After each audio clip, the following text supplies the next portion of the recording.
മഹാശിവരാത്രിയുടെ ഐതിഹ്യം എന്താണ് എന്നറിയാമോ? മഹർഷി ദുർവാസാവ് ഒരു ദിവ്യമാല ഇന്ദ്രന് സമ്മാനിച്ചു. എന്നാൽ ഇന്ദ്രൻ അത് ഉചിതമായ ബഹുമാനത്തോടെ കൈകാര്യം ചെയ്തില്ല. അതിനാൽ ദുർവാസ മഹർഷിയുടെ ശാപഫലമായി ദേവന്മാർ ബലഹീനരായി. തങ്ങളുടെ ശക്തി വീണ്ടെടുക്കുവാൻ ദേവന്മാർ മഹാവിഷ്ണുവിന്റെ അടുക്കൽ അഭയം സ്വീകരിച്ചു. മഹാവിഷ്ണു അമൃതം സമുദ്രത്തിൽ നിന്നും പുറത്തെടുക്കുവാൻ ദേവന്മാരും അസുരന്മാരും ഒന്നിച്ച് ശ്രമിക്കണമെന്ന് നിർദ്ദേശിച്ചു. പാലാഴി കടയുന്നതിനായി കടകോലായ മന്ദരപർവ്വതവും സർപ്പരാജാവായ വാസുകിയെ കയറുമാക്കി. എന്നാൽ മന്ദരപർവ്വതം വളരെ ഭാരമേറിയതിനാൽ അത് സമുദ്രത്തിൽ മുങ്ങിപ്പോയി. അതിനെ സമുദ്രത്തിൽ നിന്നും ഉയർത്തുവാനായി മഹാവിഷ്ണു തന്റെ രണ്ടാമത്തെ അവതാരമായി കൂർമ്മമായി മന്ദരപർവ്വതത്തെ തോളിൽ താങ്ങി നിർത്തി. എന്നാൽ വീണ്ടും പാലാഴി കടയുന്നതനുസരിച്ച് വാസുകി സർപ്പത്തിന് താങ്ങാൻ കഴിയാതെ കാളകൂട വിഷം പുറത്തേക്ക് വന്നു. ദേവന്മാർ വിഷത്തെ നിയന്ത്രിക്കുവാൻ ശിവനെ ശരണം പ്രാപിച്ചു. കരുണാമയനായ ശിവൻ മറ്റൊന്നും ആലോചിച്ചില്ല. വാസുകിയുടെ വിഷം കൈക്കുമ്പിളിൽ ഏറ്റുവാങ്ങി അമൃതുപോലെ കുടിക്കുവാൻ ആരംഭിച്ചു. എന്നാൽ ഈ വിഷം ഉള്ളിൽ ചെന്ന് ഭഗവാന് ഹാനികരമാകാതിരിക്കാൻ ശ്രീ പാർവതി അദ്ദേഹത്തിന്റെ ഖണ്ഡത്തിൽ മുറുക്കി പിടിക്കുകയും വായിൽ നിന്നും പുറത്തു പോകാതിരിക്കാൻ മഹാവിഷ്ണു വായുഭാഗം പൊത്തിപ്പിടിക്കുകയും ചെയ്തു. അങ്ങനെ വിഷം കണ്ടത്തിൽ ഉറക്കുകയും ഭഗവാന് നീലകണ്ഠൻ എന്ന നാമധേയം ലഭിക്കുകയും ചെയ്തു. ഭഗവാന് ആപത്തൊന്നും വരാതെ പാർവതിയും മറ്റ് ദേവീ ദേവന്മാരും ഉറക്കമുളച്ചിരുന്ന് പ്രാർത്ഥിച്ച ദിവസമാണ് ശിവരാത്രി എന്നാണ് വിശ്വസിക്കുന്നത്. കുംഭമാസത്തിലെ കൃഷ്ണപക്ഷത്തിലെ 13-ാം രാത്രിയും 14-ാം പകലുമാണ് ശിവരാത്രി ആഘോഷിക്കുന്നത്. ശിവഭക്തർക്ക് വളരെ പ്രധാനപ്പെട്ട ഉത്സവമാണിത്. പലരും അന്നേ ദിവസം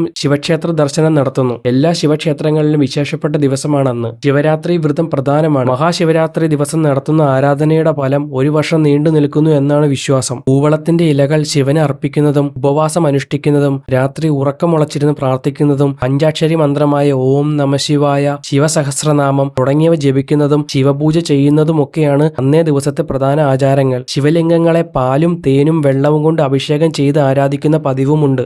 ശിവരാത്രി ദിവസം മരിച്ചവർക്ക് വേണ്ടി പിതൃബലി അർപ്പിക്കുന്നത് ഏറ്റവും പുണ്യകരമാണ് എന്ന വിശ്വാസവുമുണ്ട്.